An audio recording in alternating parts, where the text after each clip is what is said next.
Praise Him. Still some more. Yeah, thank you. Praise Him. Hallelujah.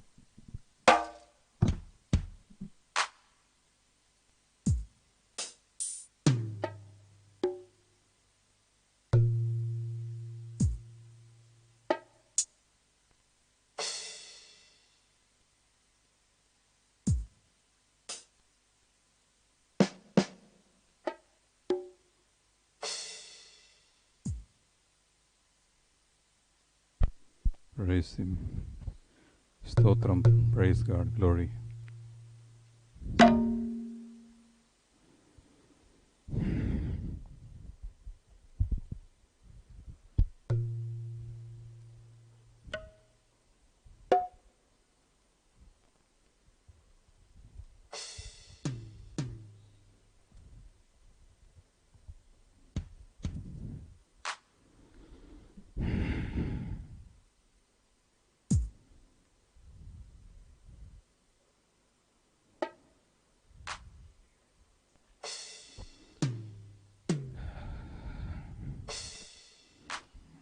మన కోసం ప్రార్థనలో ఉందాం.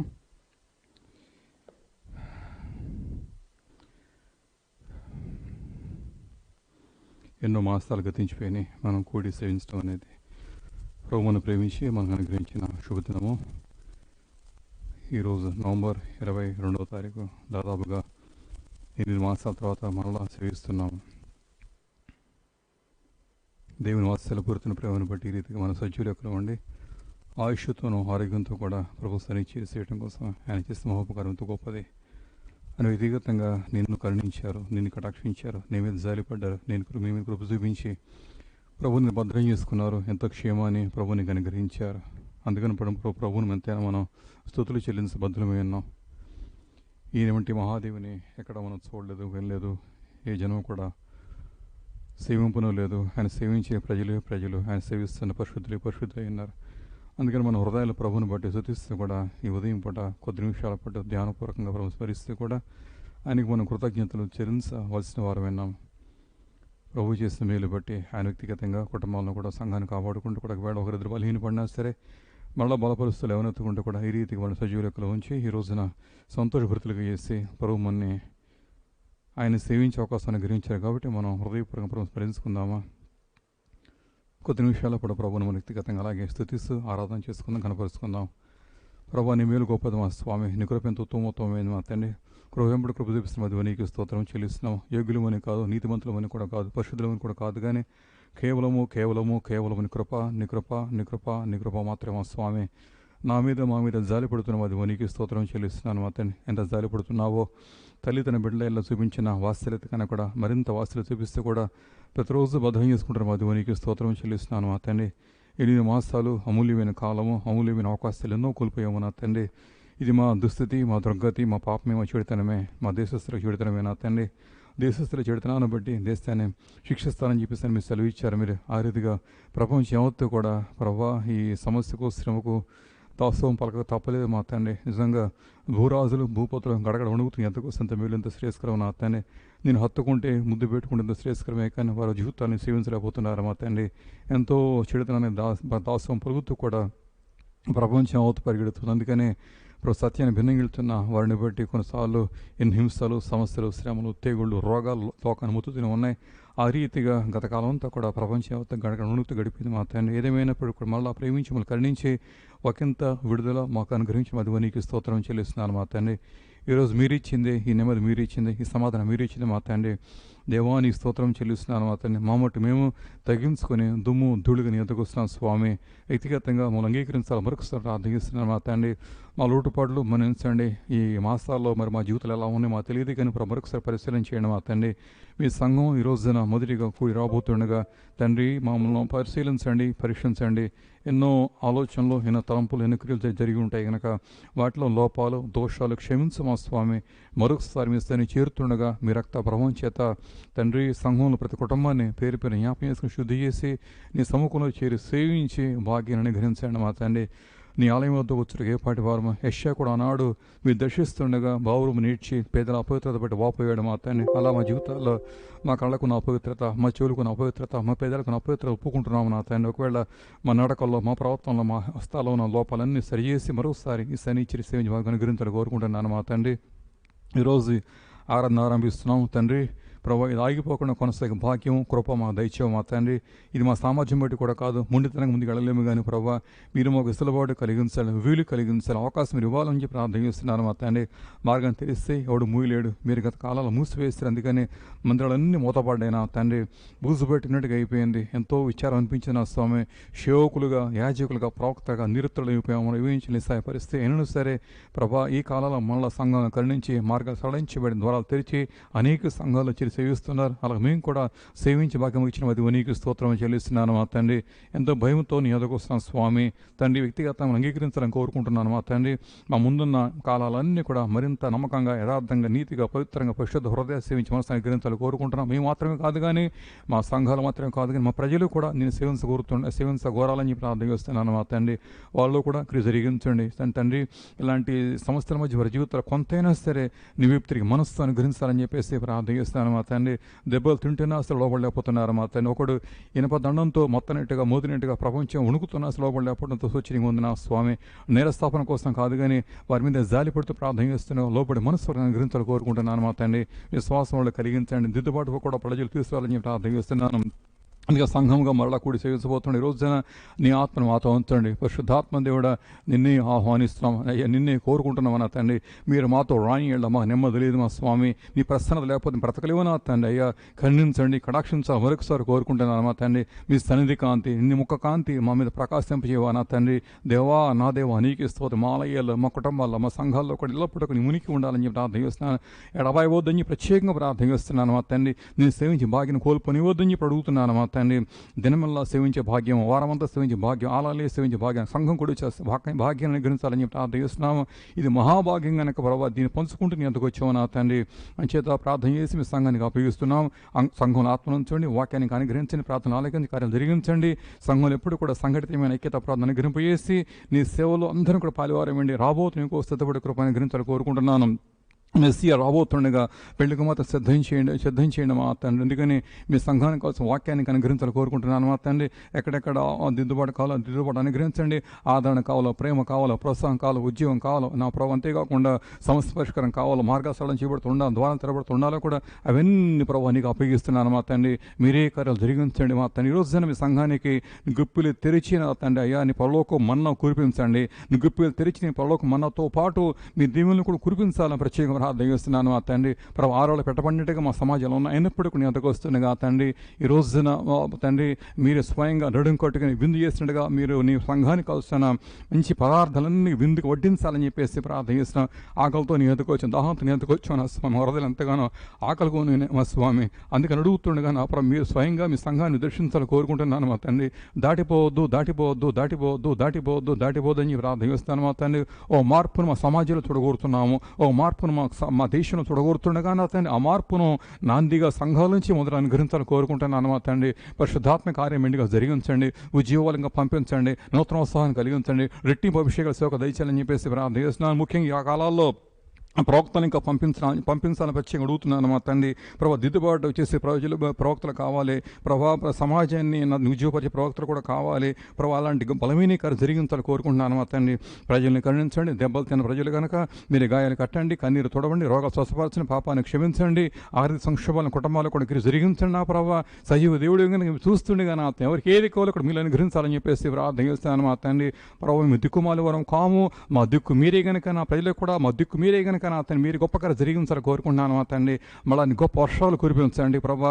నీ కృపావర్షాన్ని, నీ ఆనంద వర్షాన్ని కురిపించిన అందరూ కూడా ఆనంద భరితలేయండి. నిన్ను సేవించి మహాభాగ్యాన్ని గ్రహించాలని కోరుకుంటున్నాను మా తండ్రి. అదిగో మా యేసు రాబోతున్నాడు, పరలోకి రాబోతుంది కనుక దానికి సాదృశ్యంగా ఛాయారూపంగా నీకు అంశాలు జరుగుతుండగా దానికోసం సిద్ధపాటు అనుగ్రహింపజేసి మహిపొందాలని కోరుకుంటున్నాను. ఇది ఆశీస్సుల సేవలు ఉంచండి. ప్రార్థన చేసి ఈ పరిచయం ఆరంభిస్తున్నాము. మీరు మాతో ఉండండి ప్రభు. బలమైన కార్యం జరిగించండి. పాటలో ఉండండి, ఆరాధనలో మాకు సాహిత్య లేఖన భాగాలు అనుగ్రహించండి. సంఘమంతా కొద్దిసేపు నేను గడబోతుండగా తొలిగి రోజున నీ మాటలు కూడా మాకు అనుగ్రహించాలని కోరుకుంటున్నాను మా తండ్రి. ప్రభా ఆ ఆటంకాలను తీసివేయండి, ప్రభావం బలహీనమైన బలవంతులుగా చేయండి. ఏ కనబట్టి రాలేని వారు ఉంటే వారికి కూడా తగిన స్వస్థత అనుగ్రహింపజేసి విడుదల కలిగించి నేను కాలాల్లో వచ్చే కృప అనుగ్రహించాలని కోరుకుంటున్నాను. దీన్ని బట్టి మేము ఉద్రేకపడట్లేదు కానీ ప్రభా ఆశతో కనిపెట్టి కూర్చుండగా తన రీతిగా దర్శించి సంధించి స్పందన పుట్టింపజేసి నీ సేవలు నడిపించాలని కోరుకుంటున్నాను. ఇది మీ సంఘం, ఇది మీ సేవ నా ప్రభా. ముందుగా నడిచి ఇక్కడ జరిగించాలని కోరుకుంటున్నాను. ప్రార్థన చేసి ఈ సేవను నీకు అప్పగిస్తూ మరొకసారి దీన్ని నూతనంగా పునరంకితం చేస్తుండగా ప్రతిష్ఠిస్తుండగా నా ప్రభు ఆశీర్వదించండి. తండ్రి కుమార పరిశుద్ధాత్మలు సేవ దీవించబడిన గాక. తండ్రి కుమార పరిశుద్ధాత్మలు సేవ మళ్ళీ వర్ధిల్ని గాక అని ప్రార్థన చేస్తున్నాను మా తండ్రి. బలమైన ఇక్కడ జరిగిస్తున్నాం, అది వనికి స్తోత్రం చెల్లిస్తున్నాను మా తండ్రి. హల్లెలూయా. మంటి పురుగులు మేము నింపుతున్నాం, అది వనికి స్తోత్రం చెల్లిస్తున్నాను మా తండ్రి. కార్యాలు జరిగిస్తున్నాం, అది వనికి స్తోత్రం చెల్లిస్తున్నాను మా తండ్రి. ద్వారం తెలుస్తున్నాం, అది వనికి స్తోత్రం చెల్లిస్తున్నాను మా తండ్రి. అనూహ్యమైన ప్రేమ చూపిస్తున్నాం, అది వనికి స్తోత్రం చెల్లించుకుంటున్నాను మా మళ్ళీ ఆదరిస్తున్నావు, హక్కును నేర్చుకుంటున్నావు, ప్రియురాలు అంగీకరిస్తున్నాం, అది వనికి స్తోత్రము స్తోత్రము స్తోత్రము స్తోత్రము స్తోత్రము స్తోత్రము స్తోత్రము స్తోత్రం చెల్లిస్తున్నాను మా తండ్రి. నీ ప్రతి మేలు బట్టి నీకు స్తోత్రం చెల్లిస్తున్నాను మా ప్రభా. ఇంటిని భూమిలోకి మా వర్షం కురిపిస్తున్నావు, అది నీకు స్తోత్రం చెల్లిస్తున్నాను మా తండ్రి. మా బలహీనత పోయినే మా స్వామి, మా రోగం పోయినే మా స్వామి, మా పాపం పోయినే మా స్వామి, మా సమస్య పోయినే మా స్వామి, మా కన్నీరు పోయినే మా స్వామి, మా లేమి పోయినాయి కదా మా స్వామి, మా దరిద్రత పోయినాయి కదా మా స్వామి. సమృద్ధి అయిన దీవెన మాకు అనుగ్రహింపం చేస్తున్న మా దేవా, నీకే స్తోత్రం చెల్లిస్తున్నాను మా తండ్రి. మీ శక్తి మా చాలు మా స్వామి, నీ బలం మా చాలు మా స్వామి, నీ కృప చాలు మా ప్రభా, నీ కనికరం మా చాలు మా స్వామి, నీ కటాక్షం మా చాలు మా స్వామి, మీ దయ మా చాలు మా స్వామి, మీరు ముడితే చాలు మా స్వామి, మీరుంటే మాకు చాలు కనుక స్తుతిస్తున్నాను మా తండ్రి. మాతో ఉంటున్నవాడు ఆ నీకే స్తోత్రం. ఆలయం మళ్ళీ మహిమతో నింపుతున్న మాది నీకే స్తోత్రం చెల్లిస్తున్నాను మా ప్రభా. గతకాలం ఖాళీగా రక్తంగా ఉన్నా మళ్ళా నీ మహిమతో నింపుతున్న మాధవనికి స్తోత్రం.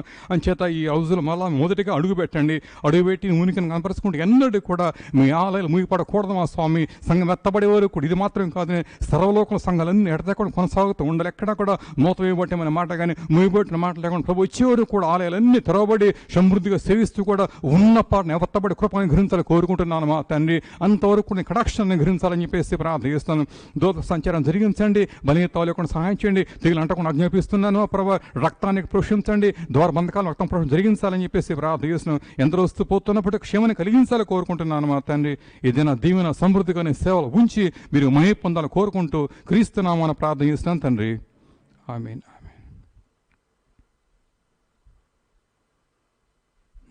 పాట పడుకున్నాం.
స్తోత్రము. ఇశ్రాయేలును నడిపిన దేవా నీకే స్తోత్రము. ఎర్ర సముద్రము దాటించితివే నీకే స్తోత్రము. ఈ లోక పాప సంద్రమున పడకుండా కాయుము. ఈ లోక పాప సంద్రమున పడకుండా కాయుము. పరలోక రాజవారసులుగా మమ్మును నిలుపుము. పరలోక రాజవారసులుగా మమ్మును నిలుపుము. అల్ఫయు మేఘయు నీవేగమా దేవా. అల్ఫయు మేఘయు నీవేగమా దేవా. నీకే వందనం యేసు వందనం. నీకే వందనం యేసు వందనం. సర్వోన్నతుడా స్తుతి పాత్రుడా స్తుతులు నీకే చెల్లింతును. పరిశుద్ధుడా నీకు సూర్యుడా స్తోత్ర గీతం పాడెదను.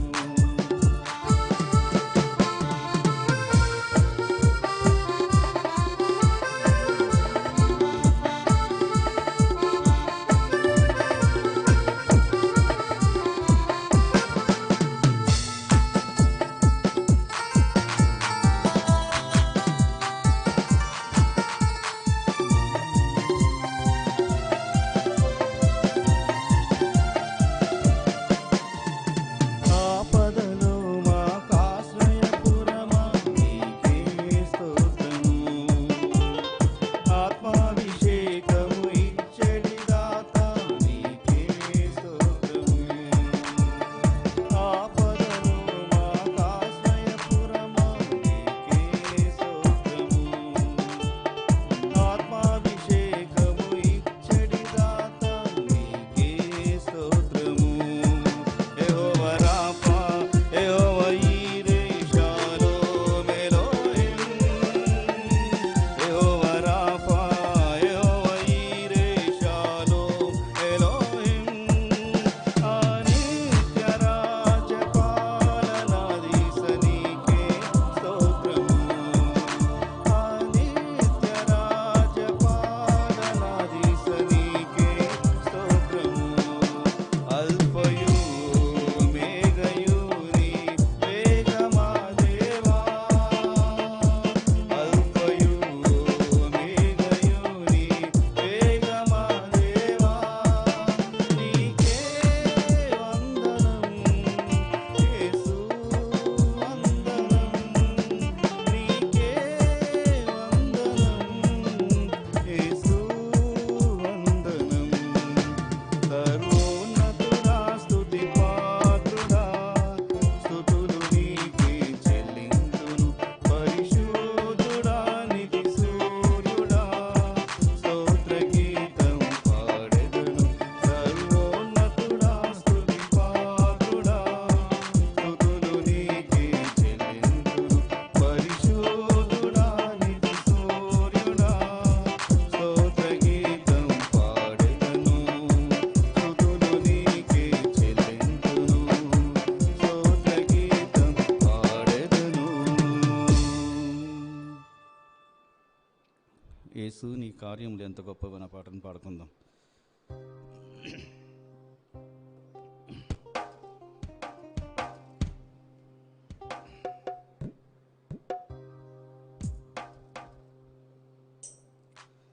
యేసు నీ కార్యములు ఎంత గొప్పవి. తండ్రి నీ తలంపులు లెక్కలేనివి.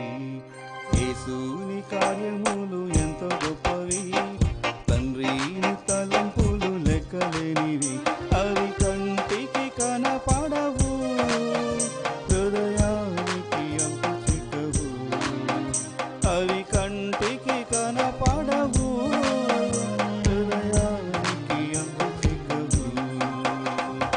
యేసు నీ కార్యములు ఎంత గొప్పవి. తండ్రి నీ తలంపులు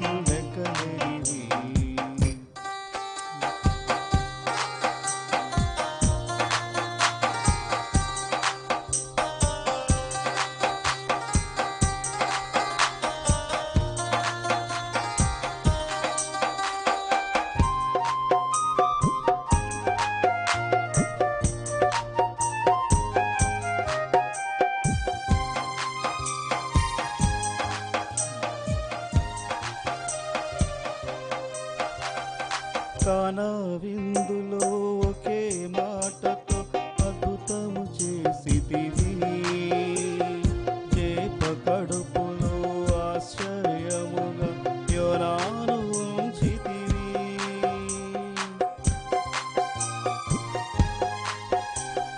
కానా విందులో ఒకే మాటతో అద్భుతము చేసితివి. చేప కడుపులో ఆశ్చర్యముగా యోనాను ఉంచితివి. అవి కంటికి కనపడవు, హృదయానికి అంతు చిక్కవు. అవి కంటికి కనపడవు, హృదయానికి అంతు చిక్కవు. యేసుని కార్యములు ఎంతో గొప్పవి, తండ్రి తలంపులు లెక్కలేనివి.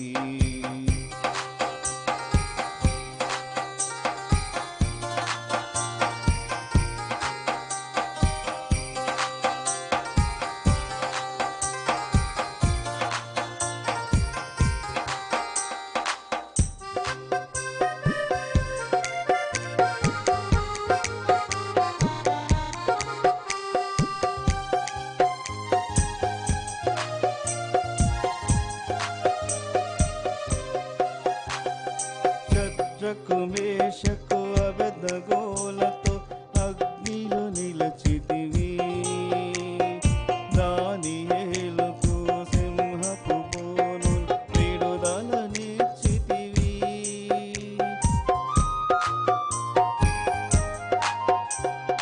శద్రకు మేషకు అబెద్నెగోలతో అగ్నిలో నిలచితివి.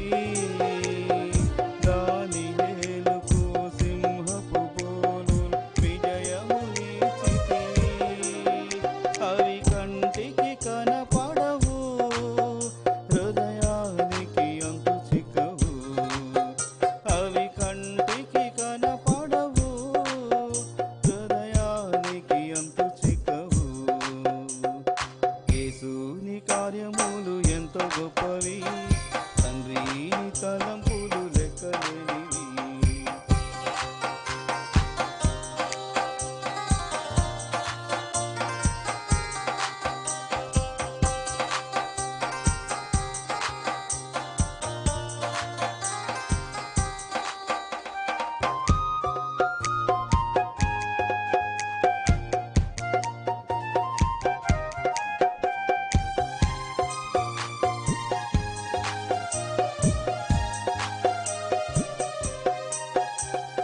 పౌలు శీలలు ప్రార్థించగా చెరసాల బద్దలాయనే. గొర్రెల కాపరి దావీదును రాజుగా చేసితివి.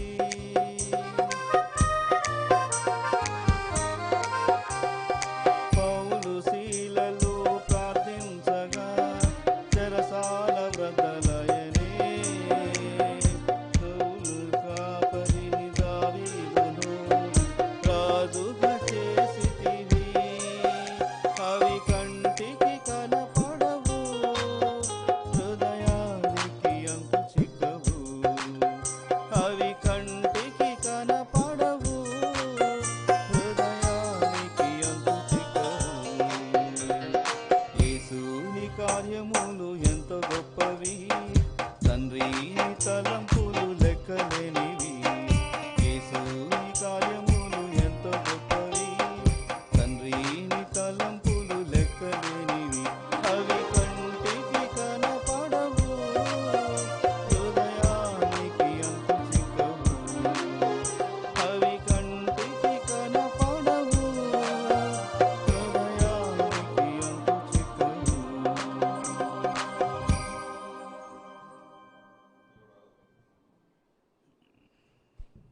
Praise God.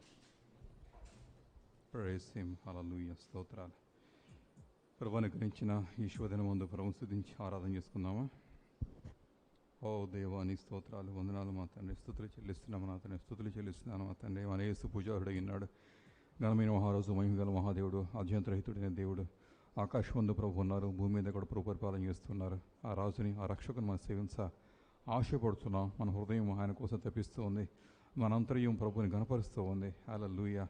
యేసు మహిమోన్నతుడా, నీ స్తోత్రాలు. అవును, నీ కార్యాలెంతో అద్భుతంలో ఆశ్చర్యంలో మా తండ్రి. అవి కంటి కనపడేవి కావు, చెవి కనపడేవి కావు, కానీ అనుభవించాం, ఆనందించాం, స్థుతిని కనపరుస్తున్నాను మా తండ్రి. ప్రభాని స్తోత్రం, ప్రభాని స్తోత్రం, ప్రభాని స్తోత్రం, ప్రభాని స్తోత్రాలు. వందనాలు, వందనాలు మా తండ్రి. Praise the God, glorious God. Hallelujah. యేసయ్య నామంలో శక్తి ఉన్నదయ్యా, యేసయ్య నామంలో శక్తి ఉన్నదయ్యా. నమ్మితే చాలు నీవు పొందుకుంటావు శక్తిని, నమ్మితే చాలు నీవు పొందుకుంటావు శక్తిని.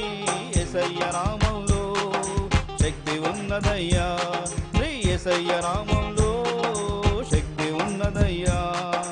పాపాలను క్షమించే శక్తి కలిగినది యేసయ్య నామం, పాపిని పవిత్రపరిచే శక్తి కలిగినది యేసయ్య నామం. పాపాలను క్షమించే శక్తి కలిగినది యేసయ్య నామం, పాపిని పవిత్రపరిచే శక్తి కలిగినది యేసయ్య నామం. యేసయ్య నామంలో శక్తి ఉన్నదయ్యా, యేసయ్య నామంలో శక్తి ఉన్నదయ్యా. రోగికి స్వస్థతనిచ్చే శక్తి కలిగినది యేసయ్య నామం, మనసుకు నెమ్మదినిచ్చే శక్తి కలిగినది యేసయ్య నామం. రోగికి స్వస్థతనిచ్చే శక్తి కలిగినది యేసయ్య నామం, మనసుకు నెమ్మదినిచ్చే శక్తి కలిగినది యేసయ్య నామం. యేసయ్య నామంలో శక్తి ఉన్నదయ్యా, యేసయ్య నామంలో శక్తి ఉన్నదయ్యా. దురాత్మలను పరదోలే శక్తి కలిగినది యేసయ్య నామం, దుఃఖితులను ఆదరించే శక్తి కలిగినది యేసయ్య నామం. దురాత్మలను పరదోలే శక్తి కలిగినది యేసయ్య నామం, దుఃఖితులను ఆదరించే శక్తి కలిగినది యేసయ్య నామం. యేసయ్య నామంలో శక్తి ఉన్నదయ్యా, యేసయ్య నామంలో శక్తి ఉన్నదయ్యా. సృష్టిని శాసించగలిగిన శక్తి కలిగినది యేసయ్య నామం, మృతులను లేవనెత్తిన శక్తి కలిగినది యేసయ్య నామం. సృష్టిని శాసించగలిగిన శక్తి కలిగినది యేసయ్య నామం, మృతులను లేవనెత్తిన శక్తి కలిగినది యేసయ్య నామం. యేసయ్య నామంలో శక్తి ఉన్నదయ్యా, యేసయ్య నామంలో శక్తి ఉన్నదయ్యా. పాతాళాన్ని తప్పించే శక్తి కలిగినది యేసయ్య నామం, పరలోకానికి చేర్చే శక్తి కలిగినది యేసయ్య నామం. పాతాళాన్ని తప్పించే శక్తి కలిగినది యేసయ్య నామం, పరలోకానికి చేర్చే శక్తి కలిగినది యేసయ్య నామం. యేసయ్య నామంలో శక్తి ఉన్నదయ్యా, యేసయ్య నామంలో శక్తి ఉన్నదయ్యా. నమ్మితే చాలు నీవు పొందుకుంటావు శక్తిని, నమ్మితే చాలు నీవు పొందుకుంటావు శక్తిని. యేసయ్య నామంలో శక్తి ఉన్నదయ్యా, యేసయ్య నామంలో శక్తి ఉన్నదయ్యా. యేసయ్య నామంలో సంతోషమున్నదయ్యా, యేసయ్య నామంలో సంతోషమున్నదయ్యా. యేసయ్య నామంలో శక్తి ఉన్నదయ్యా, యేసయ్య నామంలో శక్తి ఉన్నదయ్యా. యేసయ్య నామంలో శక్తి ఉన్నదయ్యా. నమ్మితే చాలు నీవు పొందుకుంటావు శక్తిని, నమ్మితే చాలు నీవు పొందుకుంటావు శక్తిని. యేసయ్య నామంలో శక్తి ఉన్నదయ్యా, యేసయ్య నామంలో శక్తి ఉన్నదయ్యా.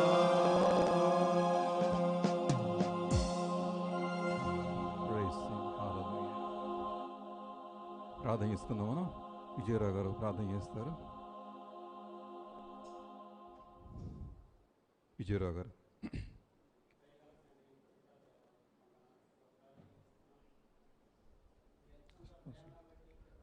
వస్తలేదు. పర్లేదు, it's okay.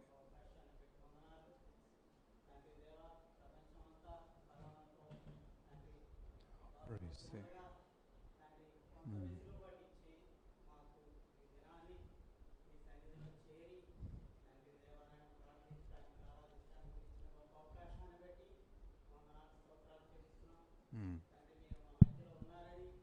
Praise you, God.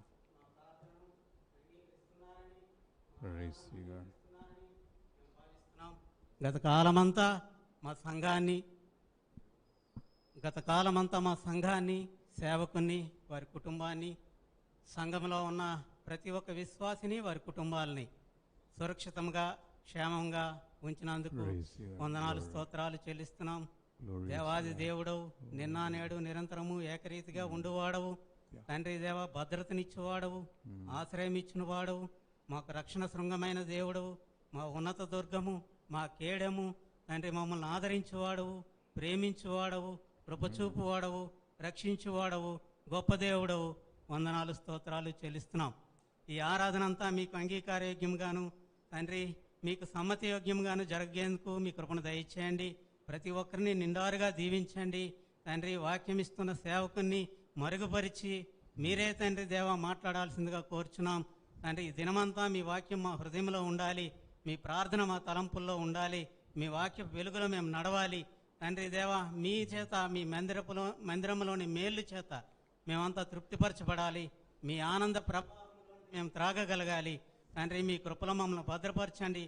ప్రతి ఒక్కరికి ఏ సమస్య ఉన్నా, ఏ ఇబ్బంది ఉన్నా తండ్రి దేవ పరిష్కరించండి. స్వస్థతనిచ్చు యెహోవావు నీవే తండ్రి, ఆదరణిచ్చు యెహోవావు నీవే తండ్రి. దేవాది దేవా మీకు వందనాలు. ఈ తండ్రి దేవాని ఆరాధనంతా మీకు అంగీకారయోగ్యంగా జరగలందుకు ప్రభువును లోకరక్షకుడైన యేసుక్రీస్తు నామం పెట్టి అడిగి వేడుకుంటున్నాం తండ్రి. ఆమేన్. ఆమేన్.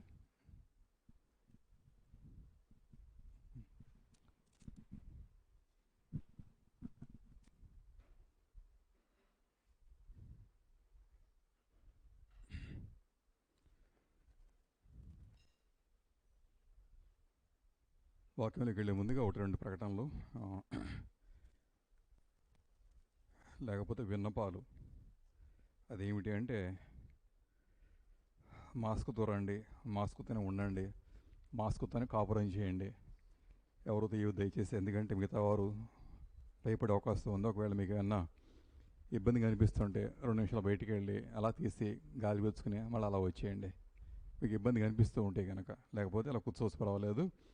ఇతరత్ర బలహీనతలు ఉంటే కనుక, ఏదైనా ఎలర్జీస్ ఉన్నా, ఎందుకంటే ఇవన్నీ సీజనల్గా వచ్చే వ్యాధులు ఉంటాయి కదా, ఎలర్జీస్ ఉన్నా, జలుబు ఉన్నా, దగ్గు ఉన్నా, ఇలాంటివి ఉన్నా సరే మీరు ఆ వారం స్కిప్ చేసిన. ఎందుకోసం అంటే మీ మీద మీకు నమ్మకం ఉంటుంది, కానీ పక్కాడికి ఉండాలి కదా. వాళ్ళు భయపడతారు, వచ్చి కూర్చుంటారు. కానీ ఒకవేళ మీరేమాత్రం ముక్కు ఇదైనా చేసినా సరే ఇక వాళ్ళు బిగుసిపోతారు. ఇక వాళ్ళు ఇక నా ఆరాధన వృధా అయిపోతుంది. కావడం చేత ఇప్పుడు మీరే కాదు, నెక్స్ట్ వీక్ ఎవరు వచ్చినా సరే it tell them like that, అలా చెప్తే బాగుంటుంది. ఏదేమైనా ప్రభువారు ఎంతో ప్రేమించి అనుగ్రహించిన చక్కని అవకాశం ఇది. దాదాపు 8 మాసాలు పూర్తి చేసుకున్నాము. 9వ మాసం కాబోలేదు. మార్చి 22 మనం లాస్ట్ సర్వీస్ చేసాము. మళ్ళీ నవంబర్ 22 వచ్చేసింది. ప్రభు మనకి ఇచ్చిన అవకాశం అది. రకరకాల అభిప్రాయాలు ఉన్నాయి, అనుభవాలు ఉన్నాయి. ఏదిలా ఉన్నప్పుడు కూడా మన అనుభవ ప్రకారం వెళ్ళిపోతున్నాము. మనం ప్రభు మనకి ఇచ్చిన అవకాశం ప్రభుని స్తుతిస్తూ కూడా ఈరోజు ఉదయం ఇప్పుడు ఆరాధనకు వచ్చి అందరూ ఆహ్వానిస్తూ ప్రభునామాల శోభములు తెలియజేస్తున్నా వాక్యానికి వెళ్ళిపోతాము. ఎందుకోసం అంటే 11:30 కల్లా పూర్తి చేసుకోవాలి. మనము అట్లీస్ట్ 2-3 వీక్స్ ఇలా అనుసరిద్దాము. ఆ తర్వాత అవకాశం ఉంటే దాన్ని ఎక్స్టెండ్ చేసి మనం కొనసాగించే ప్రయత్నం చేద్దాము. జకరియా గ్రంథం 1వ అధ్యాయంకి వస్తే 3వ వాక్యము. జకరియా గ్రంథము 1వ అధ్యాయము 3వ వాక్యం. పాత నిబంధనలో ఉన్న ప్రవక్తల గ్రంథాల్లో ఉంటుంది ఇది. దాదాపుగా చివరిలో ఉన్న పుస్తకం మలాకి ముందు ఉంటుంది, లాస్ట్ బట్ వన్. చివరిగా ఉన్న పుస్తకం ఇది 36వ పుస్తకం పాత నిబంధనలో. ఆ గ్రంథంలో ఉన్న 1వ అధ్యాయం నుంచి కూడా 3వ వాక్యాన్ని నేను చదువుతూ ఉన్నాను. బైబిల్ లేని వారు మీరు అనుసరించడం సరిపోతుంది. కాబట్టి నీ వారితో ఇట్లనము, సైన్యములకు అధిపతి యెహోవా సెలవిచ్చిందేమనగా, మీరు నా తట్టు తిరిగిన యెడల నేను మీ తట్టు తిరుగుందని సైన్యములకు అధిపతి యెహోవా సెలవిస్తూ ఉన్నాడు. కాబట్టి నువ్వు వారితో ఇట్లనము, ప్రభువు చెప్తున్నారు, ఇశ్రాయేలుతో ఇలా చెప్పాలి. ఏమిటి అంటే అది ఏమిటి అని చూస్తే కనుక, మీరు నా తట్టు తిరిగిన యెడల నేను మీ తట్టు తిరుగుందని యెహోవా సెలవిస్తున్నాడు అని చెప్పేసి ఈ మాట రాయబడడం జరుగుతోంది. జకరియా గ్రంథం రాయబడిన కాలాల్లో ఇశ్రాయేలీలు బహు శ్రమలో ఉన్నారు. వారు ముఖ్యంగా ప్రజలు బబులోను చెరలో ఉన్నారు. వారు బబులోను దేశపు చెర చాలా కఠినమైన చెర. అంతకుముందు వారిని దేవుడే చెరగా పంపిస్తున్నాడు. వాడు చేసిన అతిక్రమాన్ని బట్టి 70 ఏళ్ల పాటు దేవుడు నియమించిన కాలాన్ని బట్టి వారు శ్రమలోకి వెళ్ళక తప్పలేదు.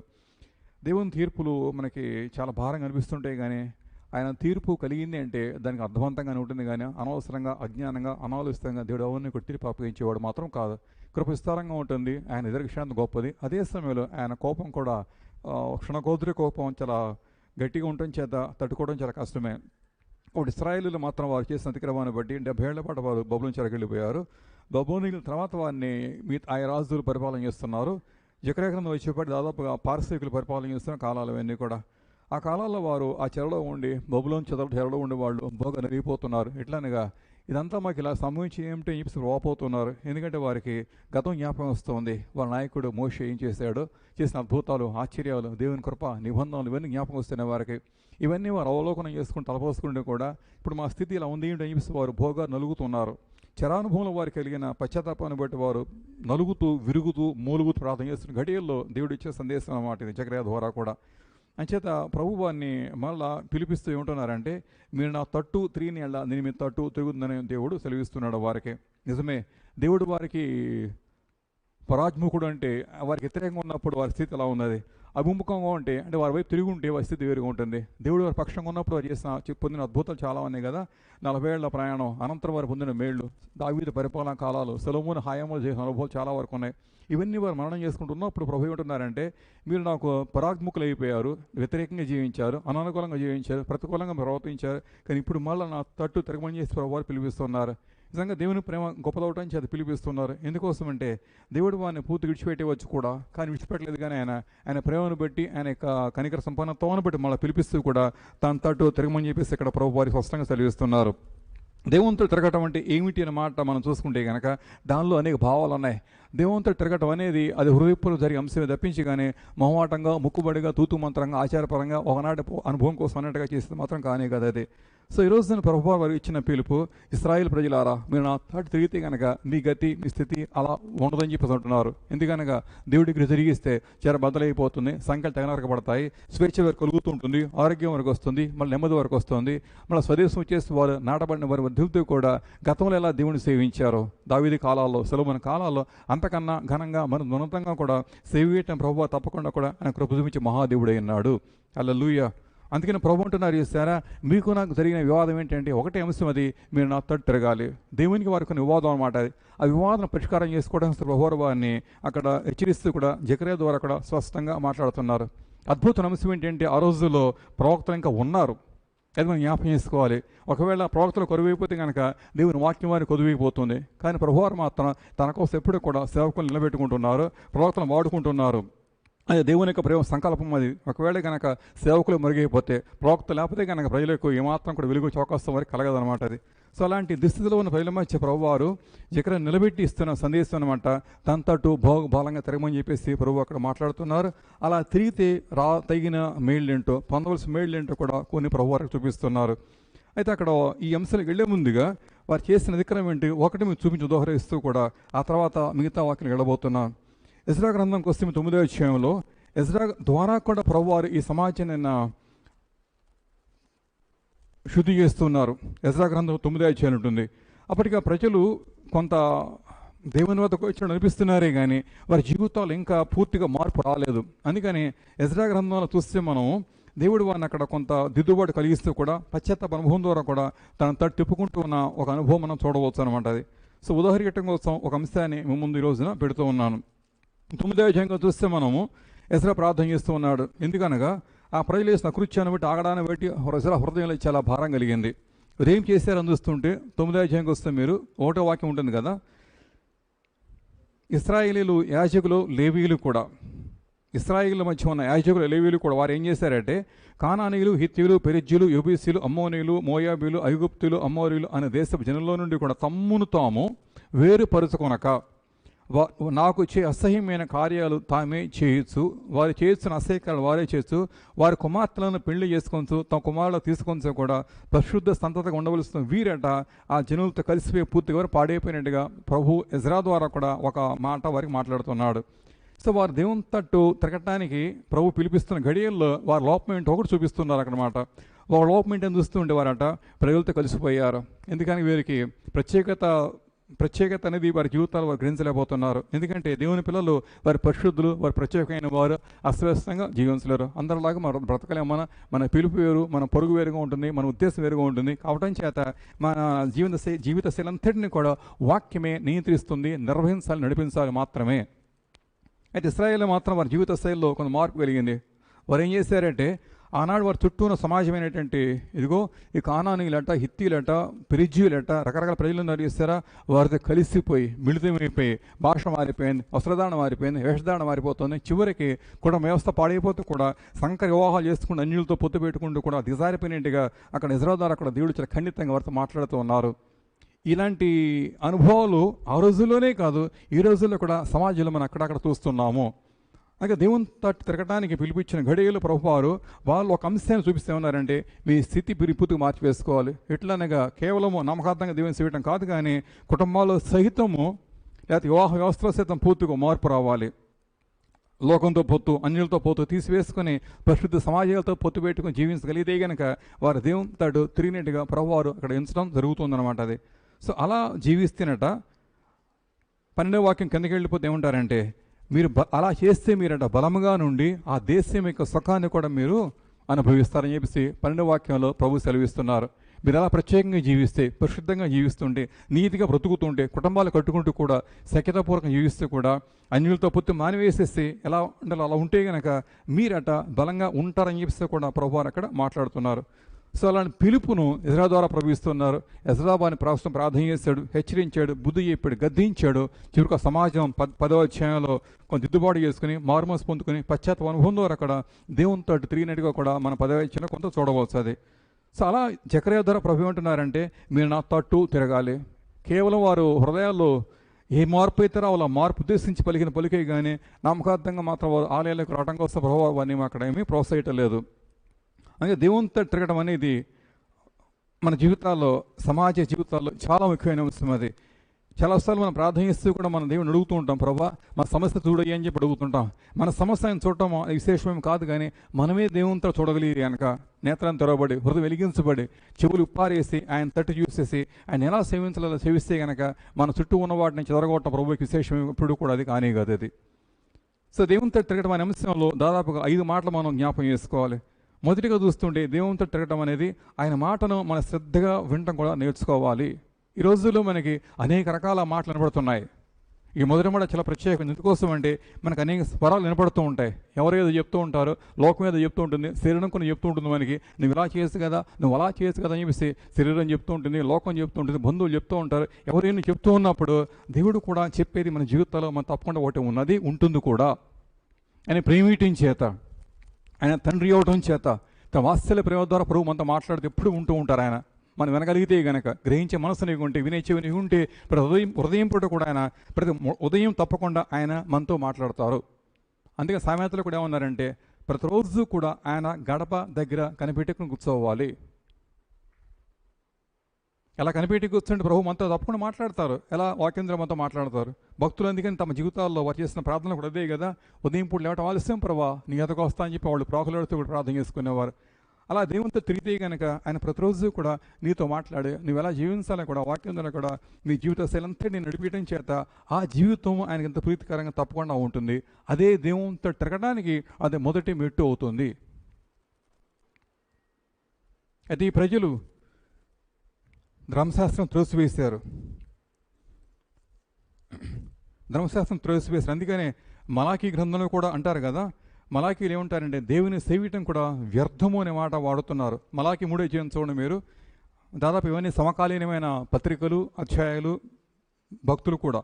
3:14 వస్తే మీరు దేవుని సేవ చేయుట నిష్ఫలమనియు ఆయన ఆజ్ఞలు గైకొని సైన్యములకు అధిపతి యెహోవా సన్నిధి మనం దుఃఖాక్రాంతులుగా తిరగటం వలన ప్రయోజనం ఏమిటి అనుకుంటున్నారు వారు.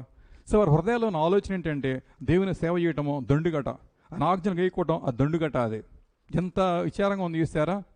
లోకంతో హృదయం తిరిగిపోయినప్పుడు మనలో పుట్టే ఆలోచనలు ఇవన్నీ కూడా అనమాట. దేవునితో తిరిగినట్లయితే కనుక ఆ స్థితి, ఆ అనుభవం, ఆ ఆప్యాయత అది వేరు, ఆత్మీయత వేరుగా ఉంటుంది. కానీ వీరు దేవునితో తిరగకపోవడం చేత ఈనాడు వీరు అనుకుంటూ ఉన్నారు వీరు. అందుకని ఇవన్నీ జ్ఞాపకం చేస్తూ ప్రభువారు ఏమంటున్నారంటే, మొదటిగా ఆయన మాట మనం శ్రద్ధగా వినటానికి ఆసక్తి చూపిస్తూ ఉండాలి. హృదయాలు కఠినబారిపోనియొద్దు. ప్రతిరోజు కూడా మన అనుదిన ధ్యానం కోసం వాక్యం ప్రభు ఇచ్చేశారు. అది చదువుతూ గ్రహిస్తూ ఉంటే కనుక ఆయన మనతో మాట్లాడే మన ప్రవర్తన ఎలా ఉండాలో కూడా ఆ వాక్యం ద్వారా జీవితాన్ని క్రమపరచుకోవడం చేత మనం ఎప్పుడు కూడా దేవుని తోటి తిరిగి ఉంటాము. పిల్లలుగా ఉన్నప్పుడు అమ్మ మాట, నాన్న మాట శ్రద్ధగా వింటారు. 4-3 ఏళ్ళని మొదలుకొని దాదాపు 15, 12, 13 ఏళ్ళ వరకు శ్రద్ధగా వింటారు వాళ్ళు. కానీ అప్పటి నుంచి కూడా వారి లోకంలోకి వెళ్ళిపోవడం చేత వాళ్ళ వ్యక్తిత్వాలు కొంచెం మార్పు వస్తూ ఉంటాయి. సహవాసం పెరుగుతూ ఉంటుంది, స్నేహాలు పెరుగుతూ ఉంటుంది, లోకం చూస్తూ ఉంటారు, కళ్ళు గ్రహిస్తూ ఉంటాయి, చెవులు ఎన్నో వింటూ ఉంటాయి. తద్వారా వారు అమ్మ చెప్పిన నాన్న చెప్పినా సరే విన్నట్టు అనిపిస్తున్నప్పుడు కూడా మిగతా అన్నీ కూడా తమ మీద ప్రభావం చూపడం చేత అమ్మ మాట నాన్న మాట కొంత వారికి చేదుగా అనిపిస్తూ ఉంటుంది. అది they don't listen to that. క్రమంగా ప్రవర్తన మారిపోవడం చేత ఆ తర్వాత వారి జీవితాల్లో సొంత వ్యక్తిత్వాలు బట్టి వారు దారి తప్పే ప్రమాదం కూడా లేకపోలేదు. అలా ఈ రోజున దేవుని మాటలు మనకు ఆరంభంలో ఉన్న రుచి క్రమంగా రుచి తగ్గినట్టు అయిపోతూ ఉంటుంది. అందుకని వారు అన్నట్టుగానే తినగా చెరుకైనా వేస్తే చేదైపోయినట్టుగానే వినగా వాక్యం కూడా మనకు కొన్నాళ్ళకి ఏమనిపిస్తుంది అంటే ఎప్పుడు విన్న వాక్యమే కదా, ఎప్పుడు చెప్పే సేవకుడే కదా, ఎప్పుడు చెప్పే దేవుడే కదా అన్నట్టుగా వాక్యం పట్ల మనకు విముక్తి కలగడం చేత ఆ వాక్యాన్ని బైబిల్ ఓపెన్ చేస్తామే కానీ మళ్ళీ పక్కన పెట్టేసి ఆవులిస్తూ కూడా పక్కన కూర్చుంటాం. అదే మనం కానీ ఈనాడు పేపర్ పూసుకున్నాం అనుకోండి, ఫస్ట్ పేజ్ లాస్ట్ చివరి పేజ్ పూర్తిగా నిద్రపోం మనం. అంటే మనస్సుల్లో ఉండవలసిన ఆసక్తి దిగిపోవడం చేత రుచి మరిగిన ఆత్మ, ఆ నాలుక, హృదయం కూడా కొంతకాలానికి ఏమవుతుందంటే అది రుచి కోల్పోవడం చేత క్రమంగా వాక్యం పట్ల ఆసక్తి తగ్గిపోవడం చేత ఈ విశ్వాసకి దేవుని తట్టు తిరిగిన స్థితి అది కొంత మార్పు వెలుగుతూ ఉంటుంది. అందుకని ఏదైనా తోటి ఆదాము అవ్వలు దేవుని మాట విన్నారు వారు కొంతకాలం పాటు. ఆ తర్వాత అవ్వమ్మ జీవితంలో దేవుని తట్టు నుంచి కూడా సర్పము తట్టు తిరిగిపోయింది. అందుకే జకర్యా నుంచి ప్రభువారు ఇచ్చిన బలమైన పిలుపు, ఇశ్రాయేలు వాళ్ళారా మీరు ఆ దుర్గతలో ఉండి మీరు దుఃఖింపనేలా, ఆ లోయలో ఉండి ఆకోలోయలో ఉండి ఆ సమస్యలో శ్రమలో ఉండి మీకు దుఃఖం ఎందుకు, మీకు నీరు ఎందుకు, మీకు సమస్య మీకు ఎందుకు కలిగిందని చూస్తూ ఉంటే మళ్ళా తట్టు తిరిగితే గనక మీకు ఆ లోయ అనుభవము ఒక దెబ్బతో దేవుడు తను తీసివేయలేడా? రోగాలు తెగుళ్ళు ప్రపంచాన్ని పరిపాలన చేస్తామే కానీ దేవుని మహత్తుగల మాట బయలు వెళ్ళినప్పుడు రేపు ఉదయం కల్లా కూడా ఆ తెగులు మంచులాగా విడిపోవడం తథ్యమే. అది ఈ పిలుపు దేవుడు ఇచ్చే సార్వత్రిక సంఘానికే ఉంది, లోకానికి కూడా పిలుపు ఉంది. కానీ వారు గ్రహింపలేరు. మనం అది గ్రహించి ముందుకు అడిగేయటానికి ఆ పిలుపు ఎంతో ఉపయోగకరంగా ఉంటుంది. దేవునితో తిరగడానికి మాత్రము మొదటి అంశము మన హృదయాలు మన మనసులో కూడా ఆయన మాటను ఎలా వినాలో అంత శ్రద్ధగా వినగలిగితే కనుక అక్కడి నుంచి కూడా మన ఆత్మీయ ఉద్ధానం అంటే ఉచ్చస్థితి ఆరంభమవుతుంది. ఒకవేళ వినట్లయితే కనుక మన ఆత్మీయ పతనావస్థకు ముందు మెట్టు తొలి మెట్టు అదే అవుతుంది కదా ఆయన మాట. అందుకని శ్రద్ధగా వినమని చెప్పేసి బైబిల్ గ్రంథంలో ప్రభువారు అనేకసార్లు దాన్ని రిపీటెడ్గా మళ్ళా మన కోసం రాసిపెట్టి ఉంచారు. అది మొదటి మాట. అది రెండవ చూస్తుంటే ఆయన తిరిగే ప్రక్రియలో రెండవ అంశం చూస్తూ ఉంటే ఆయన మాట విన్నప్పుడు తర్వాత రెండోదిగా తన హృదయపూర్వక మనం చేయబద్దులమే విన్నాము. హోల్ హార్టెడ్గా అది మనపూర్వకంగా దేవుని మాట నెరవేరుస్తుంటూ ఉండాలి. కానీ భయముతోనో బితుకుతోనో వినకపోతే ఏమవుతున్నట్టుగా అలాంటి స్వభావంతో చేస్తే కనుక ఆ విధేయతలో నిజమైన ప్రేమ పుట్టదు. నిజమైన ప్రేమలో భయం లేదు. భయం లేకపోవడం చేత ప్రభు మనకి ఏం చెప్పినా సరే తను చేసుకెళ్ళిపోతూ ఉంటాము. అందుకే నాకు చిన్నపిల్లలు ఎక్కువ గుర్తు వస్తూ ఉంటారు. చిన్నప్పుడు వారు తల్లి ఏం చెప్పినా సరే వాళ్ళు అదే చేస్తారు. 2 రోజులు ఎంత రాబాయి అంటే వాడు 6 అన్నాడు అనుకోండి, కానీ 4 అని చెప్పిన వాడు ఏమంటాడంటే లేదు మా మమ్మీ నాకు ఇలాగే చెప్పింది అంతే. 2 రోజులు ఎంతరా అంటే 6. వాడికి వయసు పెరిగి పెద్ద వరకు కూడా అలా మాట్లాడుతూ ఉంటాడు. ఎందుకోసం అంటే తల్లి మాట అంత గట్టిగా పట్టేసింది వాడిని. వాడు అలా మాట్లాడుతూ అలా చేస్తూ ఉంటాడు వాడు. అలా దేవుని మాట విన మన జీవితంలో రెండో చూస్తుంటే హృదయాలు కూడా మనపూర్వకంగా అది చేయటానికి మన హృదయం దేవునితో పుట్టాలి, సమ్మతించాలి దేవునితో కూడా. అది ఇవన్నీ ఆరంభాంశాలు మాత్రమే కాదు, చివరిదాకా కూడా మనలో కొనసాగవలసిన ఆత్మీయ స్థితి, హృదయ స్థితి కూడా. అందుకని ఆయన యెహోషువతో కూడా అదే అంటారు కదా, నువ్వు నా మాట విని శ్రద్ధగా చేస్తే. యెహోషువ కథన రంగంలోకి వెళ్ళబోతున్నావు, కత్తి చేతపుచ్చుకున్నావు, యుద్ధానికి వెళ్ళబోతున్నావు, దేశం స్వాధీనం చేసుకోబోతున్నావు, కళ్ళ ముందు విస్తారమైన సంపద ఉంది, ఐశ్వర్యం ఉంది, దేశం అంతా కళ్ళ ముందు ఉంది, ఎంతో అద్భుతమైన వృత్తి కెరీర్ని పక్షంగా నీ ముందు కనబడుతుంది కదా. ఇవన్నీ కనపడి పొందుకున్న గడిలోకి వెళ్ళి కారణం బట్టి ఏం చేస్తాడు, నువ్వు నీ మత్తిని నెట్టి నా మాట శ్రద్ధగా విననల్లని స్థితి కలుగుతుందేమో అని చెప్పేసి ప్రభు యెహోషువని హెచ్చరిస్తూ ఉన్నారు. నిజమే కదా, మన కళ్ళ ముందు అన్ని అద్భుతం కనపడుతూ ఉంటే, మన జీవితాలు, భవిష్యత్తు, వృత్తులు, వ్యాపారాలు కనపడుతూ ఉంటే కొన్నిసార్లు దేవుని విషయంలో పరాకు ఉండే ప్రమాదం ఉంది. స్కిప్ అయిపోతూ ఉంటాం మనం. ఆదివారం పూట కానీ ప్రార్థన కానీ కుటుంబ ప్రార్థన కానీ ఎత్తికే ప్రార్థన స్కిప్ అయిపోతే కూడా ఇదొకటే కదా, ఇదొకటే అనుకుంటుంటాం మనం. ఆ శ్రద్ధ అనేది మనకి ఆరంభంలో ఆ శ్రద్ధ ఇప్పుడు కొంచెం అశ్రద్ధగా మారిపోతుంది. అది ఒక రోజుతో ఆగితే బాగుండు, కానీ ఆగదు అది. ఎందుకంటే మొదటి మీటు జారిన వాడు రెండో మీటు కూడా జారిపోతాడు, ఆగడికి వాడు ఆగాలంటే పక్క నుంచి మరణ సహకారం అందిస్తే తప్పించి వాడు ఆగలేడు కూడా. అంటే రెండవ మాట చూస్తూ ప్రభువారు ఆయన తిరగటం అంటే ఆయన మాట శ్రద్ధగా మనం వినటానికి నీ హృదయంలో గట్టి పట్టుదల కావాలి. అదే అంటాడు కదా, పట్టుదలగా నా కుమారుడా సొలొమోను నువ్వు గట్టిగా పట్టుకో, నా మాట పట్టుకో, ఆయన మాట పట్టుకోవాలి, ఆయన మాట మన పట్టుకోవాలి, మనం కూడా ఆయన మాట గట్టిగా మనం పట్టుకోవాలి.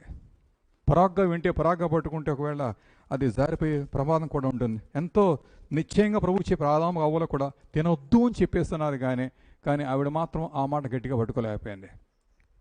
సో ఒకటి, ఆయన మాట శ్రద్ధగా వింటాము. రెండు, ఆయన మాటను హృదయపూర్వకంగా మనపూర్వకంగా గైకొనడము. మూడో చూస్తుంటే అదే సమ్మేళనం తిరగటం అంటే అన్గాడ్లీ థింగ్స్, దైవికం కాని వాటిని, అదైవికమైన వాటిని, అసత్యాన్ని, వాక్యవిరుద్ధమైన వాటిని మనం నిర్ద్వందంగా మనం కొట్టిపడేసి, ఖండించి పడేసి, త్రోసివేస్తే కఠినత్వాన్ని కూడా మన హృదయం కలిగి ఉండాలి. దైవికం కానే మనం ముందుకు వస్తుంటే, అంటే దైవికం కానివంటే దైవికం కాని సంబంధాలు, స్నేహాలు, పద్ధతులు, ప్రవృత్తులు, సంభాషణలు, వృత్తులు ఎన్నో ముందుకు వస్తుంటే ఆ దైవికం కాకపోవటం చేత దాన్ని కొట్టివేయడానికి తగిన సాహసం కూడా, ముండితనం కూడా మనలో తప్పని ఖచ్చితంగా కావాల్సిందే. దానియేలు ముందు అన్నం భోజనం పెట్టి భోంచేయమన్నారు, కానీ దానియేలు ఒకే మాట ఖండితంగా చెప్పేస్తాడు కదా, నేను తిన్నంటే తిన్నాం అంతే, ఇక దట్స్ ఆల్. కత్తి మీదకి రాబోతున్నారని చెప్పేసి అంటున్నప్పటికి కూడా ఆ అధిపతి దానియేలు అన్నాడు కదా, నేను ప్రార్థన చేసుకుంటున్నాను అవకాశం అని చెప్పేసి అన్నాడు. అంటే దేవునితో తిరగటం అనేది చూస్తుంటే చెడుతనాన్ని, దుర్నీతిని, దుష్టత్వాన్ని, వాక్య సత్య విరుద్ధమైన వాటిని కూడా మనం త్రోసివేసేంత హృదయ కఠినత్వాన్ని కూడా మనం ఖచ్చితంగా కలిగి ఉండాలి. హృదయంలో కఠినత్వం అంటూ ఉంది ఏంటి కనుక ఇది ఒకదానికే ఉండాలి, మరి దేనికి కాదు. ఇది అసత్యం కాబట్టి నాకు వద్దు, ఇది అపవిత్రమైంది, అయోగ్యమైంది, అసంపూర్ణమైంది, అసమగ్రమైంది, నాకు పనికి రాదు, దేవుని చిత్తం కాదు, కాకపోవడం చేత ఇది నాకు వద్దంటే వద్దు. అంతేగాని బిలాములాగా మాత్రం ముందు వద్దని చెప్పేసి మళ్ళీ ప్రార్థన చేస్తాను, మీరు ఇక్కడే ఉండండి. బిలాము కథ మీకు తెలిసిందే కదా, దేవుడు వద్దని చెప్పినా సరే వద్దని చెప్పేసి మళ్ళీ వారు డబ్బు ఎక్కువ పెడితే ఏమని వాడంటే మీరు ఇక్కడే ఉండండి, నేను మళ్ళీ ప్రార్థన చేసి వస్తాను. దేవుడు వద్దని చెప్పేసి అంటే దేవుడు వద్దన్నాడు, నాకు మనసు ఉంది కానీ దేవుడు వద్దన్నాడు అని చెప్పేసి అన్నప్పుడు రాజు బాలాకు మళ్ళీ అనేవాడు కదా, ఇంకొంచెం ఇచ్చేసి మళ్ళీ ప్రయత్నం చేయమంటే సరే మరొకసారి చేస్తా అనేవాడు. అంటే బిలాముకి మాట మార్కి కూడా దేవుని శోధించి ఆత్మ తనలో పనిచేస్తూ ఉంది. ఇది చెడు అని తెలిసిన తర్వాత బిలాము దాన్ని ఖండించలేకపోతున్నాడు. హృదయంలో కలిగిన అపవిత్రత బట్టి, వ్యామోహాన్ని బట్టి, వాంఛను బట్టి, ధనాశను బట్టి దాన్ని త్రోసివేసేంత స్థితి బిలాముకి ఎందుకు రావటం లేదు. పతనావస్థకు అలాంటి మెట్లే చౌడు మెట్లు అవుతాయి. సో మూడోది చూస్తుంటే దేవునితో తిరగటం అంశంలో ఈ చెడుని మనం ఎంత నిర్ద్వందంగా కత్తిరించకపోతే కనుక రాజీపడి దూరం ఉంటే కనుక దాంతో మనం ఒకవేళ రాజీ పడిపోతే కూడా పొత్తు పెట్టుకుని ప్రయత్నం చేస్తే కనుక రేపొద్దునే దేవుడు కూడా మనకి పరాజ్ముఖుడైపోయి ఎడంగళ్ళే ప్రమాదం కలుగుతుంటుంది. అసత్యానికి ఎప్పుడు దూరంగా ఉంటాడు, చీకటికి ఎక్కడ వెలుగుతో పొత్తు లేకపోవడం చేత దాన్ని పూర్తిగా విభేదించే మనస్సు మనకి కలగాలి. కొన్ని పర్యాయాలు మనం సొంత కుటుంబీకులతో, భర్తతో అయినా, భార్యతో అయినా, బిడ్డలతో అయినా సరే విభేదించక తప్పదు. We have to. అంటే మనం అనుకోవచ్చు, లేదు పాస్టర్ గారు ఐక్యత ఉండమన్నారు కదా, ఐక్యత ఉండమన్నారు, కానీ అన్నినేసే పిల్లలు మాత్రం కాదు. ఐక్యతగా ఉండాలి, ఆదాము అవ్వలాగా మాత్రం కాదు, ఐక్యతగా ఉండాలి. యోబు భార్య యోబులాగా మాత్రం కాదు. యోబు భార్య నేను దూషించమంది, నేను దూషింపలేదు. ఆదాము అవ్వలు తినమంది, ఆదాము తినేసాడు, అలా మాత్రం కాదు. అన్నినేసే పిల్లలు దోసుకో అన్నారు, అలా మాత్రం కాదు. ఆ ఐక్యత దేవుడు చెప్పింది కాదు, అది ఆ ఐక్యత సాతాను చెప్పేది. అది మరి ఎలా ఉండాలి? ఐక్యతను చూస్తూ ఉంటే ఆత్మ కలిగించి ఐక్యత కాపాడుకుంటూ శ్రద్ధ గలవారు ఇద్దరు ఒకే ఆత్మ చేస్తూ ఉంటే, ఒకే ఆత్మ, ఒకే భావం, ఒకే మనసు ఉంటే కనుక అప్పుడు ఐక్యత భావం చూపించండి, దేవుడు అద్భుతంగా దిగి రావడం చేత పరలోకం సొంతం అవుతుంది. చెడు చేస్తున్నా, చెడు కనపడుతున్నా దాన్ని ఖండించేంత మనస్సు దానియేలుగా ఉంది. యోసేపు కూడా పోతీఫరు భార్యను తోసలబడేశాడు. తెలుస్తానికి ఇది కనుక తోసేస్తాను చెరలగల తప్పదని తెలుసు, అయినా అతడు మొహమాటం కోసం కూడా ఆమెతో గడపడానికి ఇష్టపడలేదు, కానీ తోసిపడేసి అతడు ఒక్కడిగా జీవితం కొనసాగించాడు. మొరతకై కూడా అంతే, ఆమంత పెట్టుకున్నాడు. ఆమంత ఎవడు పెట్టుకుంటాడు, అధికారులు ఎవరు పెట్టుకుంటారు, పైవారు ఎవరు పెట్టుకుంటారు, బుద్ధిహీనులు పెట్టుకుంటారు. దేవుని కోసం మొదటికి బుద్ధిహీనుడు అయిపోయాడు. పర్వాలేదు, దేవుని కోసం బుద్ధిహీనమైనా సరే అది మనకి బుద్ధి అవుతుంది. మనకి దేవుని కోసం ఒకవేళ మన అజ్ఞానమైన, బుద్ధిహీనమైన, దేవుని కోసం మనం ఒకవేళ బలహీనమైనా సరే ఇట్స్ గుడ్ థింగ్. ప్రభు కోసం మన దరిద్రులమైన పర్వాలేదు, ప్రభు కోసం అజ్ఞానమైన పర్వాలేదు, ఆయన చూసుకుంటారు. దేవుని కోసం అక్కడ అవసరమైతే దరిద్రులమైన పర్వాలేదు, కానీ రాజీవాడిపై ధనవంతులు అయ్యే కన్నా కూడా లాజరులకు బతికిన శ్రమ మేలు అవుతుంది. ఎందుకంటే దేవుడు మన పక్షంగా ఉన్నప్పుడు మన విరోధి ఎవడు? దేవుడు మన తట్టు తిరగటం అంటే ఆయన వాక్యాన్ని శ్రద్ధగా తిరగాలంటే వినాలి. 2 హృదయపూర్వకంగా జీవిస్తూ ఉండాలి. 3 చెడు ఎక్కడున్నా మన జీవితాలు అంటకుండా దాన్ని ఖండిస్తూ త్రోసివేస్తూ కూడా మనం కాపాడుకోవాల్సిన భాగ్యం మనకు ప్రభు అనుగ్రహిస్తున్నారు. అది మాత్రమే 4 చూస్తూ ఉంటే అనేక రకాలుగా ఒత్తిళ్లు మనకు వస్తాయి. ఆయన తట్టు తిరగటం అనే అంశంలో నీ మీదకి అనేక రకాల సమస్యలు, శ్రమలు, ఒత్తిళ్ళు వచ్చేసి నిన్ను పరీక్షిస్తూ ఉంటాయి. నిలబడతావా లేదా అని చెప్పేసి. అయితే కొందరు మాత్రం ఆ శ్రమల మధ్య జారిపోయారు. ఎందుకోసం అంటే వాళ్ళ హృదయాలు దేవుని తట్టు పూర్తిగా తిరగపోవడం చేత. ఆయన తట్టు తిరిగినప్పుడు మనకి సిలువను జ్ఞాపకం చేసుకుంటూ కూడా ప్రభు మనకు శ్రమ పడ్డారు ఎమరు వేసుకుంటూ కూడా, ఒకవేళ మన జీవితాలు ఏదైనా సమస్య కలిగినప్పుడు, శ్రమ కలిగినప్పుడు కొన్ని చిన్న చిన్న కలిగినా సరే తట్టుకొని తాళుకొని జయించే స్థితి, శక్తి మనం పొందుకుంటాం మనం. So withstanding all sorts of testings and trials, అది కూడా ఉంటుంది దేవుని తట్టు తిరిగిన ఏళ్ళ. అలా తిరగకపోతే కనుక జారిపోతారు. అందుకనే సౌలేమో తేలిక జారిపోయి అమాలేకు విషయంలో చెడు చేశాడు. కానీ దావీదు దేవునితో తిరగడం చేత తరమబడుతున్నా సరే, దిక్కుమాల వాళ్ళు ఉన్నా సరే, మిన్నల్లాగా తరమబడుతున్నప్పుడు కూడా అతను మాత్రం దేవునితో తిరగడం చేత దావీదు ఎక్కడ ఒక విషయం కూడా అతడు పొరపాటు చేసినప్పుడు మాత్రం కాదు. దేవునితో తిరిగిన వారి జీవితాల్లో ఎంత శ్రమ కలిగినా సరే వాళ్ళు అలాగే నిలకడగా నిలబడతారు. కానీ మరి ఏమాత్రం కూడా జంకిపోయేవారు మాత్రం వారు కాదు. చివరి ఐదు చూస్తుంటే దేవునితో తిరిగిన వారి జీవితాల్లో వారు ఇప్పటికీ ఎప్పటికీ దేవుని యొక్క మహిమను, ఘనతను కోరుకుంటారు. కానీ స్వమహిమ, స్వఘనత వారు ఎక్కడా కూడా వారు కోరుకోరు. స్వమహిమ, స్వఘనత కోరుకోరు. సమస్త ఘనత, మహిమ ఆరోపిస్తూ కూడా ఎలా జీవించాలి, ఎలా సేవించాలి, ఎలా ప్రేమించాలి, అలా ప్రేమిస్తూ కూడా తమ పేరు వారు ఎక్కడా కూడా బరిగతం వారు చేసుకోరు. వారు తమ పేరు కుట్టివేయబడినా చెడదని చెప్పేసి ఆశపడితే వాళ్ళు ఉపేక్షిస్తారే. కానీ దేవుని యొక్క మహిమ కోసం వారు జీవించే ప్రజలుగా వాక్యం చూపిస్తుంది. అలాంటి పిలుపుతో ప్రభు వారు మళ్ళీ ఇజ్రాయేల్తో ఏమంటున్నారంటే, మీరు నా తట్టు మీరు తిరగండి. ఆయన తట్టు తిరగటం అనే అంశంలో 5 రకాల మెట్లు ఉన్నాయి, అనుభవాలు ఉన్నాయి, అభిషేకం ఉంది, ఆత్మీయత ఉంది. ఇది మనం వంట పట్టించుకుంటే కనుక మన హృదయం, మన ఆత్మ దేవుని తట్టు ఇప్పటికీ అది ఎప్పటికీ తిరిగే ఉంటుంది. అలాంటి కృప దేవుడు సమృద్ధిగా మళ్ళీ ప్రసవానికి అనుగ్రహించను గాక. అలా దేవునితో హత్తుకొని జీవిస్తే ఎంత అద్భుతంగా ఉంటుందో. అలా తిరిగినప్పుడు ప్రభువారు అగే ద్వారా కూడా మాట్లాడుతూ మరో మాట ఏమన్నారంటే,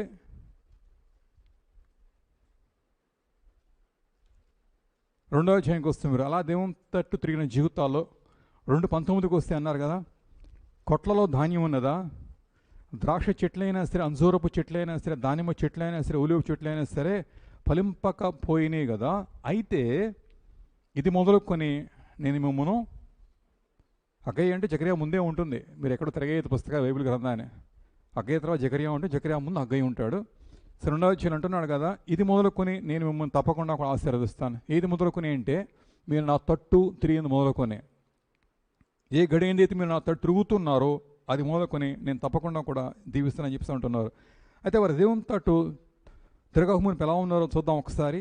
అక్కడ వారి స్థితి ఏమిటి, ఇక్కడ ఆత్మీయ జీవితం చూడవచ్చు మనం. 1వ అధ్యాయంకి వస్తే మీరు 1వ అధ్యాయంలో 9వ వాక్యం ఉంటుంది కదా, విస్తారంగా కావాలని చెప్పి మీరు ఎదురు చూశారు, కానీ కొంచెమే పండాను. మీరు దాని ఇంటికి తేగ నేను దాన్ని చెదరగొట్టేతని ఎందుచేతని యెహోవా అడుగుతున్నాడు, నా మందిరము పాడై ఉండగా మీరందరూ కూడా మేము ఇండ్లు కట్టుకొనుటకు త్వరపడు చేతనే కదా.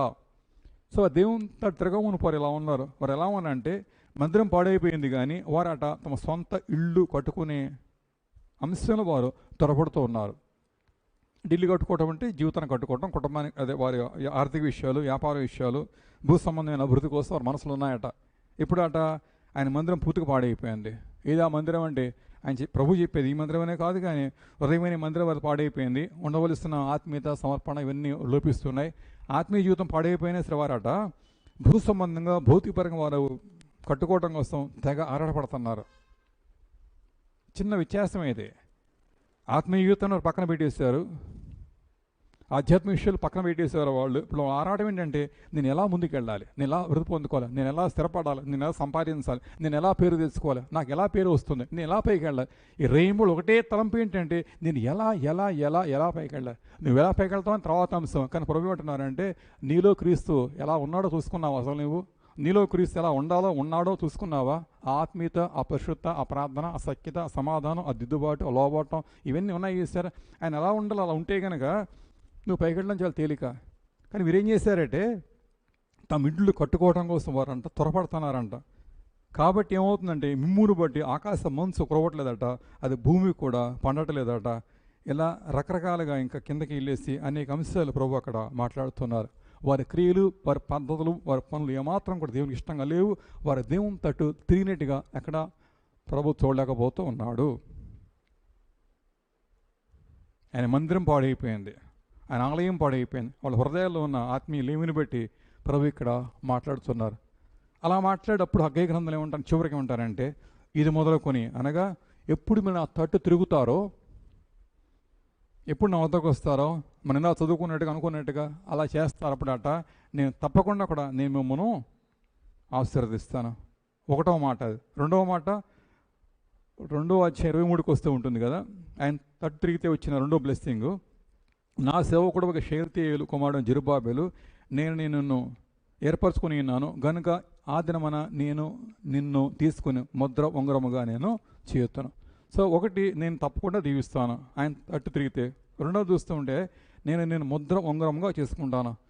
ముద్ర ఉంగరం అనే మాట మీరు దాన్ని గుర్తుపెట్టుకోండి, లేదా దాన్ని మననం చేసుకోండి. ముద్ర ఉంగరం అంటే రాజుగారి ముద్ర ఉంగరం ఉంటుంది, సిగ్నెట్ రింగ్ అంటాం మనం.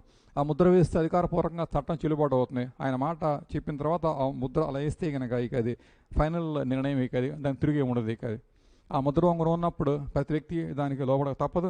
అధికారం అది, ఆధిపత్యం అది, సకల సృష్టి కూడా ఆ ప్రకారం అది ఉండక నడవక తప్పదు ఇక అది. సో అలా అంటున్నాడు దేవుడు, నేను నిన్ను అలా చేసుకోబోతున్నాను. అంటే వీరి ద్వారా, ఈ జెరుబ్బాబెలు ద్వారా కూడా అలా ప్రభుత్వ తిరిగిన వారి ద్వారా కూడా దేవుడు అట తన రాజరికాన్ని, తన ఔన్నత్యాన్ని, తన ఆధిపత్యాన్ని, తన ఘనతను కూడా ఆయన భూమి మీద కనపరుచుకుంటారు త్రూ దిస్ పర్సన్, ఈ వ్యక్తి ద్వారా కూడా. దావీదు దేవుని యొక్క ముద్ర ఉంగరము. దావీదు పరిపాలనా కాలం స్వర్ణయుగం అని చెప్పేసి లేఖనం చెప్పి అంటుంది. అతని ద్వారా కూడా దేవుని ఖ్యాతి, దేవుని నామ ఘనత సర్వప్రపంచం కూడా విస్తరించి వ్యాపించిపోయింది. అలా దేవుడు అంటున్నాడు కదా, ఎవరైతే ఆయన తిరుగుతారో వారి జీవితాల్లో ఆయనకు అధికారం, ఆధిపత్యం, చట్టం బయలుపెడుతున్నప్పుడు లోకం అర్థం చేసుకుంటుంది, ఈ వ్యక్తి దేవుని యొక్క బిడ్డే, దేవుని దాస్తుడే, దేవుని సేవకుడే, దేవుని ద్వారా వస్తున్న అధికార వ్యక్తి అనే అంశాలని చెప్పి వారు గ్రహించి అతన్ని బట్టి ప్రభుత్వం తెలుసుకుంటూ కూడా వారి దేవుణ్ణి తప్పకుండా వారు మహిమపరుస్తారు. అలా ముద్ర ఉంగరంగా మనం ఉండాలి, మన బిడ్డలు ఉండాలి, మన సంఘం కూడా ఉండాలి. ఆమేన్. మన సంఘం మన బిడ్డలా ఉండాలి. అంతేగాని లోకం వాడుకునే వస్తువులాగా మన పిల్లలు ఉంటే ఎంత దుఃఖంగా ఉంటుంది కదా. లోకం వాడుకుంటుంది మన పిల్లల్ని కూడా ముద్ర వేస్తే ఉంటుందంటే వాళ్ళు నా వాళ్ళే, పెద్ద తేడా లేదు. వాళ్ళు ఆదివారం అటు వెళ్తారు, మేము ఆదివారం ఇటు వెళ్తాం అన్నట్టుగా వ్యవహరించకూడదు. కానీ లోకం చూసినప్పుడు ఈ ముద్ర ఉంగరం బట్టి ఎలాగైతే లోకానికి భయం కలుగుతుంటుందో, వెరపు కలుగుతుంటుందో, అలాంటి ఆత్మీయ జీవితము ప్రత్యేకత కూడా లోకం చూడవలసిన దినాలు ఇవన్నీ కూడా. చివరి రోజుల్లో సంఘాన్ని పైచి అవుతుంది.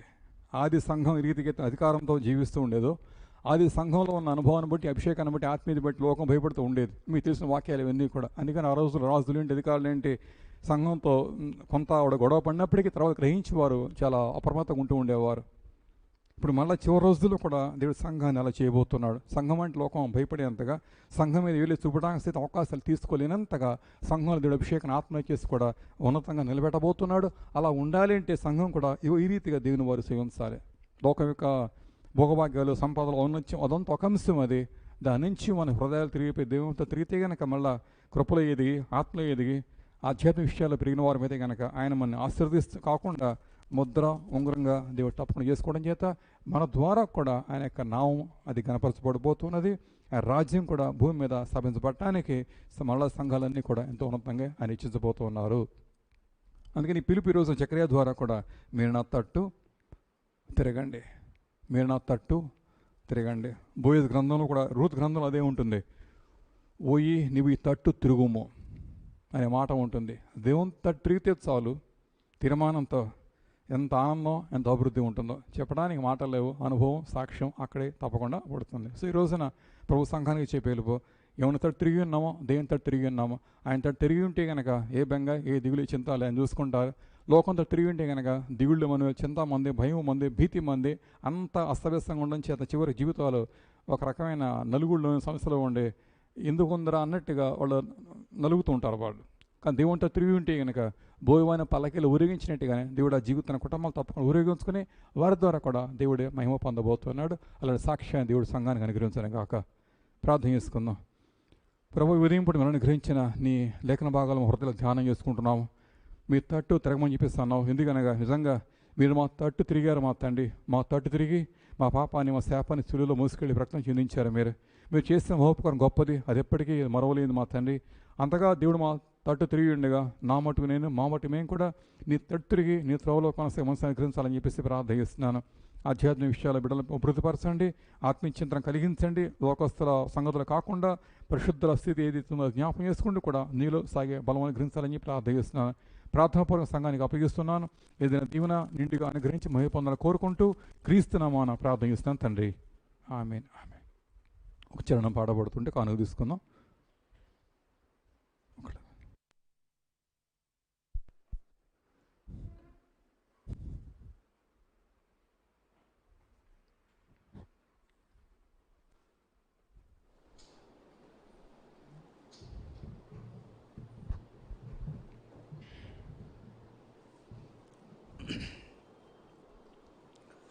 అన్నీ సాధ్యమే యేసుకు, అన్నీ సాధ్యమే, అన్నీ సాధ్యమే యేసుకు, అన్నీ సాధ్యమే.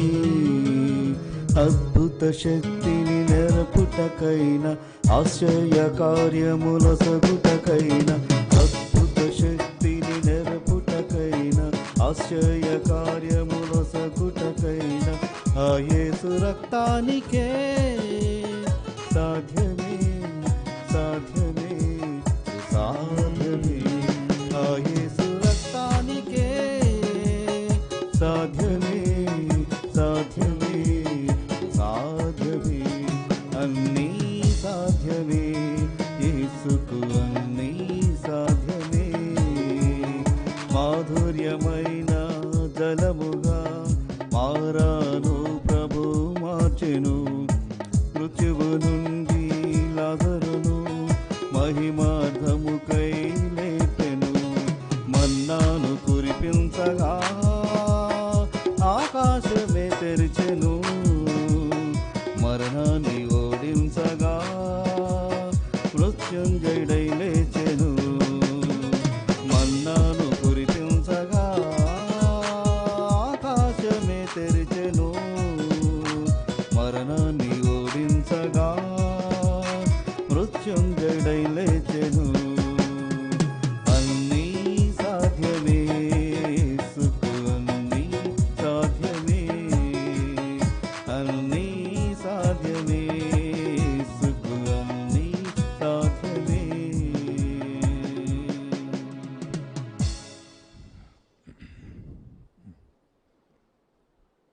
శుక్రవారం మళ్ళీ 10:30కి మన ఆరాధన ఉంటుంది, 11:30 వరకు ఉంటుంది.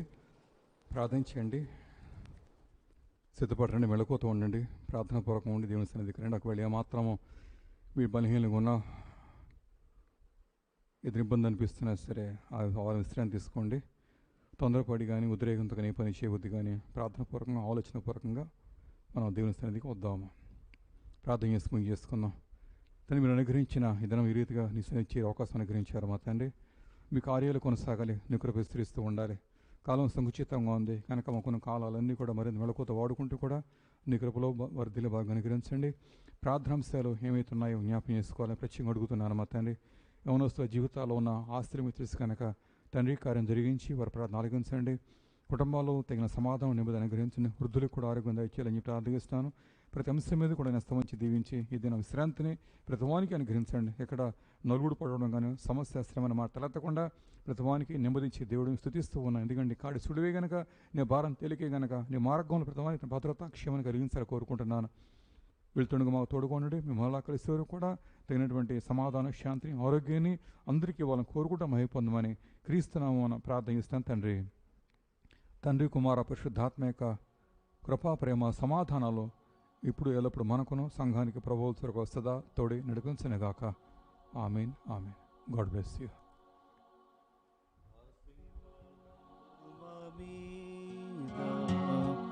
నిలబడి వర్షింపజేయుమిషా ఆశతో నమ్మియున్నాము నీ సత్య వాగ్దానము నీ మాయి మీద క్రమరించుము దేవా క్రమర ప్రేమ వర్షము క్రమరించుము దేవా.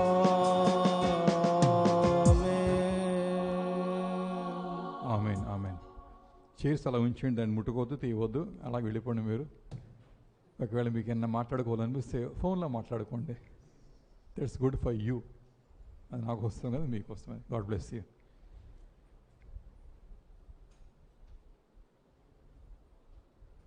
వచ్చి ఇన్ని చైర్స్ హ్యాండిల్ చేశాక